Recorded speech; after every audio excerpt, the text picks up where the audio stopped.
kung anong masasabi sa naging maagang pagdeklara ni Sara Duterte na tatakbo sa pagkapangulo. Sabi ni Yussi Castro, yung declaration na niyan tama po, busy po yung ating Pangulo sa pagtatrabaho. Bukas kausap po si... Dapat na inuuna na solusyonan ng ating gobyerno at ang pagkakampihan, hindi po ito Alas Juan, is there anything on the table yet? So ang lumalabas sa opinion ni Professor Antonio Contreras ay ex or former VP Lenny versus VP Sara. So ang lumalabas ay aksyon versus bakasyon. FRB, ang patungkol po sa hinihiling ng mga jeepney operators and drivers, mukhang hindi pa po napapanahon, premature, dahil po meron pong nagbabagang mga balita at pagtalakay sa mga isyu ng lipunan. Bulsa! Opinyon, banat at paglalantad sa katotohanan. Bulsa! What you see is what you get. You decide. Ito po mga kababayan, si Dante Maravillas. Kanina mga kababayan sa press briefing ng Palasyo Malacanang, naitanong kay Jose Claire Castro kung anong masasabi sa naging maagang pagdeklara ni Sara Duterte na tatakbo sa pagkapangulo. Sabi ni Yussi Castro, yung declaration na niyan Sara, irrelevant. Masyado kasi binibigyan ng malaking atensyon ng mainstream media, kahit yan sa social media kami. Kasi siyempre balita, pinapalaki as if yung declaration po magkakaapekto sa takbo ng gobyerno. Irrelevant na niya yan or sa trabaho ng ating Pangulo. Sabi ni Yussi Castro, sabagay tama po, irrelevant ang pagdeklara ni Vice President na siya ay tatakbo sa pagkapangulo sa May 2028 national election. Sabi po ni Yussi Castro, hindi po yan nakikita ng Pangulo sa ngayon. Tama po, busy po yung ating Pangulo sa pagtatrabaho. Bukas kausap po si Leni Robredo para asikasuhin po yung flood control at paglinis sa mga ilog, paghanda sa baha mga kababayan. Kaya sabi dito, hindi po yan nakikita ng Pangulo sa ngayon. Ang kailangan po ng Pangulo ay ang pagkakaisa upang maingat ang ekonomiya, masolusyonan ang isyu sa baha, may angat ang employment rate ng ating mga kababayan. Yan po ang dapat na inuuna na solusyonan ng ating gobyerno. Ang pagkakampihan, hindi po ito napapanahon. Sinupalpal na naman po ni Yussi Castro si Chucky. On other matters tungkol kay VP, yung maagang declaration niya para tumakbo sa 2028. Does the policy this as a moment of truth para malaman kung sino yung mananatiling kaalyado ng Vice Presidente, and sa kabilang banda, malalaman din naman natin yung mga hindi bibitiw sa administrasyon. ang ganyan pong pananaw, hindi po ito ang pananaw ng palasyo. Irrelevant po ang pagdedeklara ng Vice Presidente na siya'y tatakbo bilang Pangulo.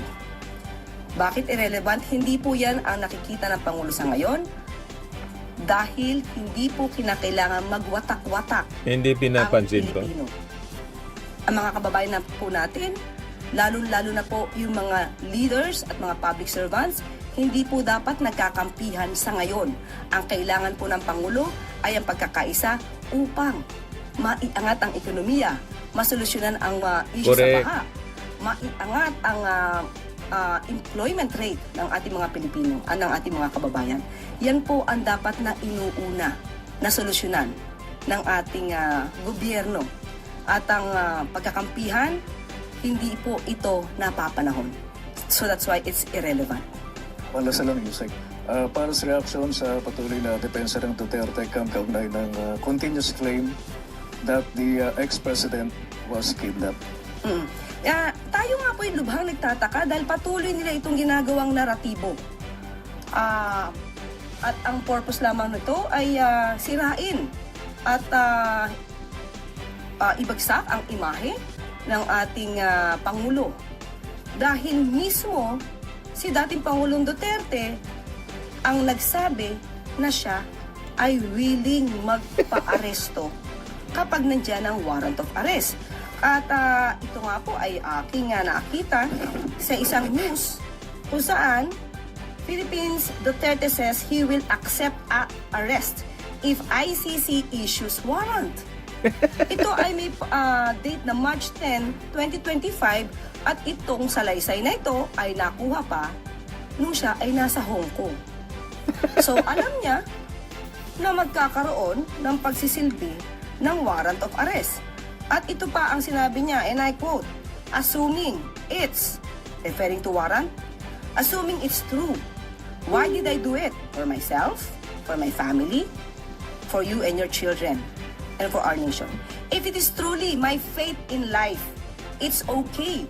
I will accept it. They can arrest me, imprison me. He was not scared of the ICC and told it to hurry up on its investigation. So, papaano nila masasabing may kidnapping kung mismo ang dating Pangulong Duterte ay handang magpa-aresto Correct. kapag ang warrant of arrest ng ICC ay nandiyan na? Salamat po, Yusek. Susunod pong magtatanong, Ivy Reyes, Bilyonaryo. Hi, Yusek. Good morning. Political scientist Antonio Contreras said that if the elections were held today, a Leni presidency endorsed by PBBM could defeat Vice President Sara Duterte. Any reaction from the Palace Fund? Is there anything on the table yet? So ang lumalabas sa opinion ni Professor Antonio Contreras ay ex or former VP Leni versus VP Sara. So ang lumalabas ay aksyon versus bakasyon, nagtatrabaho versus hindi nagtatrabaho, Hindi nagtatrabaho. versus not pro any country, suhesyon na igagalang, patawad pero hindi napapanahon. And may reaction po ba ang palasyo sa opinion ni Prof. Contreras na the Dutertes are in panic mode? That's why the Vice President made an early announcement to run for 2028. Kung ganyan po ang pananaw ng isang political analyst kagaya po ni Professor Antonio Contreras, yan po ay igagalang natin na opinion. Pero sa pananaw po ng Pangulo, katulad ng ating sinabi kanina, kung ano man ang dahilan ng Vice Presidente sa kanyang pag-aanunsyo, it doesn't matter. It doesn't matter at all sa ngayon. Dahil hindi po yan ang focus ng Pangulo. Ang focus ng Pangulo, magtrabaho, hindi para mangampanya at i-promote lamang ang sarili para sa susunod na eleksyon. Susunod pong magtatanong, Heidi Sampang, FEBC. Good morning, Yusek. Other matters lang po. May movement na naman po sa presyo ng mga produktong petrolyo, possibly next week. Kung sakali po, pang 8th straight week na po ito ng oil price hike. Ano po ang posisyon ng palasyo sa mga petition po ngayon para sa fair hikes ng mga drivers at operators na inaaral din po ngayon ng LTFRB? May bago po bang directive ang ating Pangulo hinggil po dito? Opo, nakausap din po mismo natin ang pamunuan po ng LTFRB, si Chairman at Attorney Vigor Mendoza, pati po si DOTR Secretary Banoy Lopez. Sa ngayon po ay may hearing na nagaganap, pinag-aaralan mabuti kung magkakaroon ng fair hike. At ayon naman din po sa LTFRB, ang patungkol po sa hinihiling ng mga jeepney operators and drivers, mukhang hindi pa po napapanahon, premature, dahil po meron pong provisional fare increase sa halagang 1 peso at ayon sa kanilang computation, itong provisional grant na ito na fare hike na 1 peso ay nakocover pa po ang fuel cost para sa jeepneys. At ayon din po sa sinabi ni Chair Mendoza, ang hiling naman din po ng mga jeepney operators at ng jeepney drivers ay hindi particular sa fare hike kundi para labanan yung kolorum. At katulad ng ating inireport kahapon, nilalabanan po, especially ang proyekto po ng LTO ni ASEC Lacanilaw, nakakahuli po sila ng mga kolorum. At, pero ang priority po ngayon ng LTFRB kung magkakaroon po ng fair hike ay ang mga buses dahil wala po silang temporary fair hike. So, yun po, ang priority po nila ay ang pag-uusap tungkol sa pag-increase ng pamasahe sa mga bus. Quick follow-up lang po, Yusek. Kung wala pong fare hike para po sa jeepney, meron po bang kinoconsider na subsidy or alternative assistance po para po sa kanilang hanay? Actually, kahit po sabihin natin na premature, ayon po kay Atty. Vigor Mendoza, pinag-aaralan pa rin po ang maaaring maibigay na tulong sa mga jeepney operators and drivers. Ayon po yan kay Atty. Vigor Mendoza. Huling magtatanong po, Ann Soberano, Bombo Radio. Yusek, good morning. Other topic lang po ito. Reaction po ng palasyo sa pinalalakas na cyber defense partnership ng Pilipinas at Canada. At ano ang kahalagahan nito sa kasalukuyang security landscape at paano po makakatulong ang regular na exchange ng cyber threat information sa pagpapalakas ng national cybersecurity posture po ng ating bansa? Yes, ayon rin po sa kautusan ng Pangulo, kailangan po talaga nating labanan itong mga cyber attacks na ito. At dahil po dito, ang sabi po ni ASEC Arsenio Andolong, ang pagkakaroon po ng cyber defense partnership with Canada and Japan ay para po paigtingin yung kolaborasyon ng bansa sa ating bansa mismo, ang ibang bansa sa ating bansa. At lalo na po itong ang Canada pong, ang bansang Canada po ay may extensive na kaalaman, mas malalim na kaalaman patungkol po sa cyber defense mechanisms or measures. At plano po ito na gawing taon-taon na po.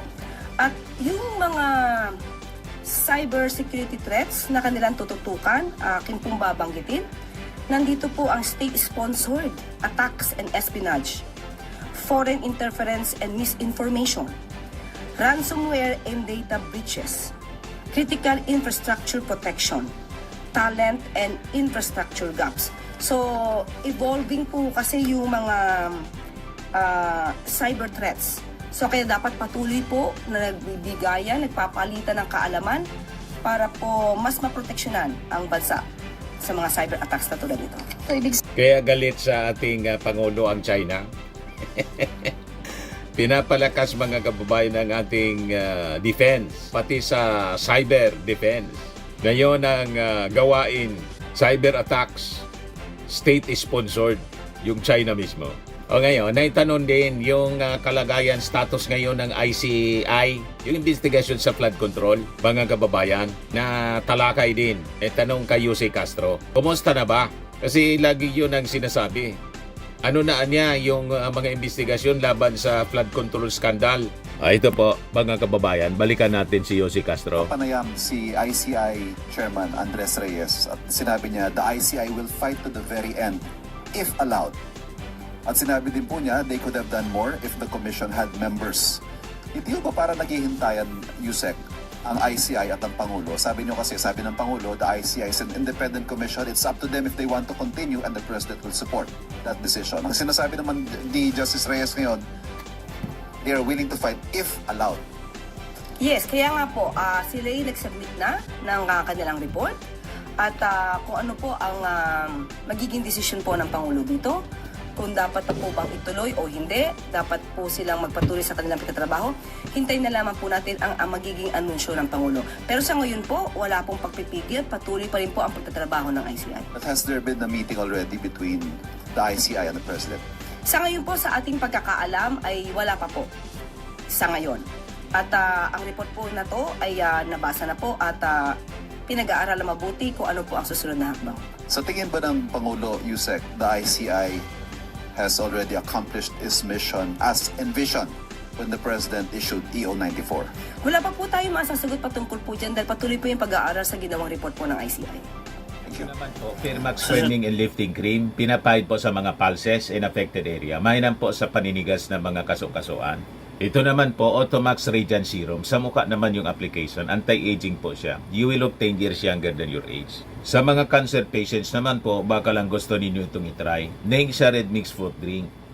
Hindi mo po siya gamot, food supplement siya. Kaya lang, gawa siya mga kababayan sa goji berry. Yung goji berry may anti-cancer properties. O ngayon, yung mga inquiries ninyo, dumiritso na lang kayo sa aming messenger sa Facebook para masagot namin agad. Ayos pa? Ayos na ayos niya, Mr. Maravilla. Sa mga nagana po ng malinis and spacious fitness gym, pumunta lang po kayo sa aming Colossal Fitness Gym. May Grab ka rental din po kami. But anyway, Ito po pala yung aming bagong product na binibenta online. I am worldwide amazing pure organic barley powdered drink mix from Australia. Negosyo to ng aking anak na architect entrepreneur Riz Maravillas. Ayan po. Kontakin na lang po ninyo siya, Riz Maravillas on Facebook.